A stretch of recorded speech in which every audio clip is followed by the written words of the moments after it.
Saúde a todos que a paz do Senhor.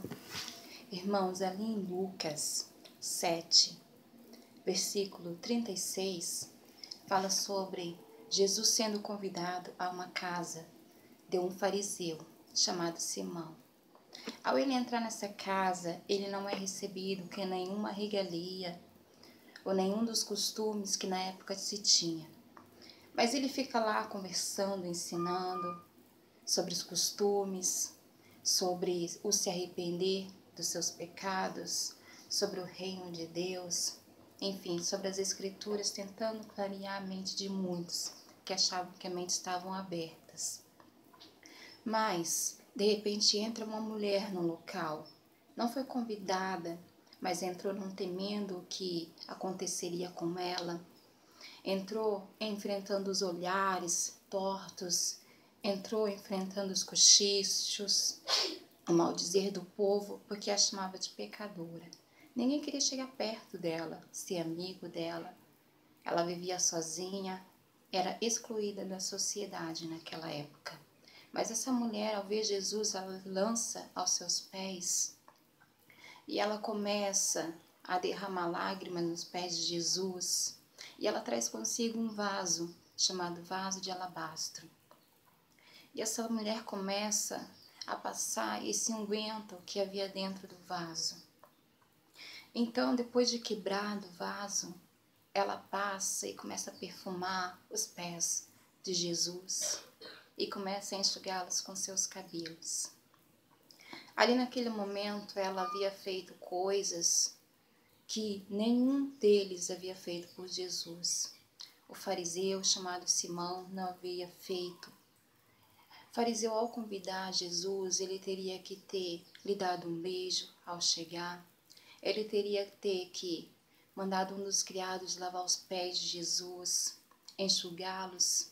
E ele teria que derramar um óleo sobre a cabeça de Jesus. Isso era costume da época, ao se convidar uma pessoa à sua casa. Mas ali ele foi tratado com frieza, totalmente diferente de outras pessoas quando foram convidadas. Mas aquela mulher, ela estava fazendo tudo aquilo, coisas que muitas pessoas deixam de fazer por Jesus, outras fazem. Coisas que todos deveriam tratar, como aquele fariseu deveria ter tratado Jesus da mesma maneira que tratava outros convidados. Da mesma maneira somos nós. Muitos tratam Jesus com frieza, muitos não dão o devido valor à sua visita quando ele entra dentro da sua casa, que trazendo para nós ao nosso coração, aquela mulher, ela estava fazendo tudo aquilo.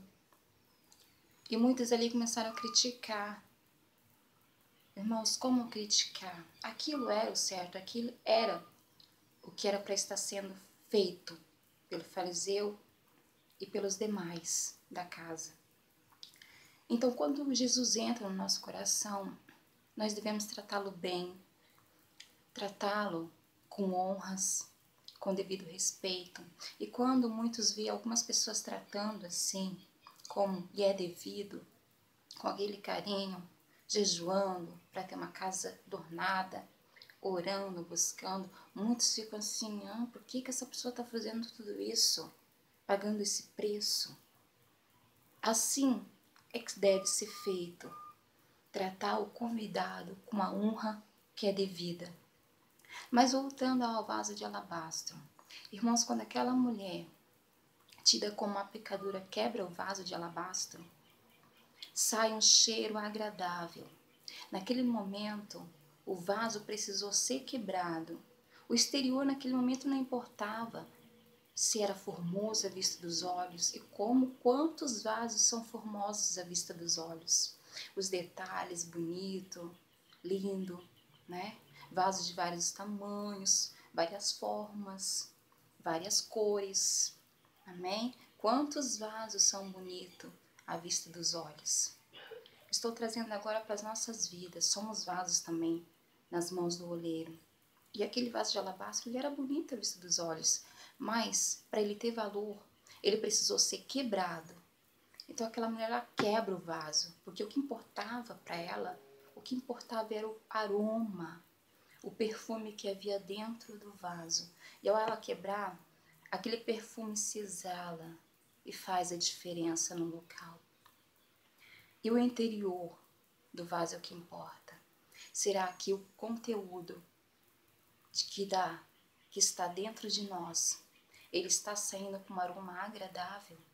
Será que nós, como vasos na presença do Senhor, ao ser quebrado, passando por provas, ao ser quebrado, quebrantando o nosso coração, ao quebrar o vaso, a carne ali foi quebrada. Ao quebrar o vaso, a nossa carne, ela é diminuída. E o perfume, o aroma, é o Espírito que está em nós. O Espírito Santo, o Espírito, o lado espiritual, como o perfume, ele tem que sobressair. Aí o aroma suave da nossa vida espiritual, ela sobe até Deus. E esse perfume, ele cheira como um cheiro agradável às suas narinas. Isso é o que Deus quer, o conteúdo.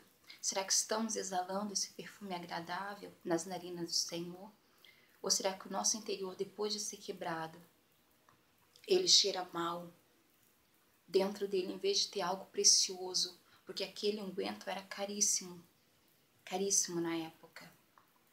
Será que dentro do nosso interior estamos exalando um perfume precioso, com um cheiro que todos querem sentir? Ou será que o cheiro que está saindo do nosso interior é um cheiro ruim, desagradável? Vamos refletir sobre isso, amém? Fiquem na paz do Senhor Jesus.